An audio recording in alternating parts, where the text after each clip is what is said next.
ஒரு திருடன் ஒருத்தன் செவரேறி குதிக்கிறான். குதிச்சுட்டு உள்ளே பார்த்தா ஒரு நாய் இருக்குது. ஆனால் அந்த நாய் குலைக்கவே இல்லை. அவன் என்ன செய்கிறான், மெல்ல நடந்து போகிறான். அப்பயும் அந்த நாய் குலைக்கவே இல்லை. அப்போ அந்த திருடன் என்ன செய்கிறான், கள்ளச்சாவி போட்டு கதவை திறக்க ட்ரை பண்ணுறான்.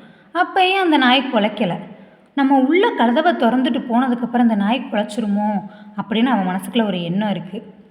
என்ன பண்ணலான்னு யோசிக்கிறேன். சரி, குலைக்காத நாய் இருக்குது, சரி பிஸ்கட் போட்டு நம்ம அப்படி இன்னும் குலைக்காமல் ஆக்கிடுவோம்னு சொல்லிட்டு பிஸ்கட் போடுறான். பிஸ்கட் போட்டோன்னா அந்த நாய் குலைக்க ஆரம்பிச்சிருச்சு.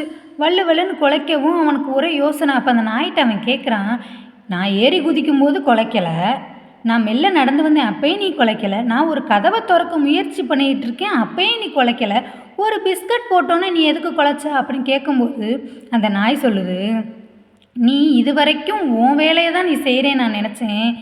என்னைக்கு எப்போ நீ எனக்கு பிஸ்கட் போட்டியோ அப்போ தான் தெரியுது நீ ஏதோ தப்பான வேலை செய்கிற அப்படின்னு சொல்லிட்டு. ஏன்னா இலவசமாக எந்த ஒரு பொருள் கிடைச்சாலோ அதுக்கு பின்னாடி பெரிய ஆபத்து இருக்குது அப்படிங்கிறத இந்த கதை உணர்த்துது.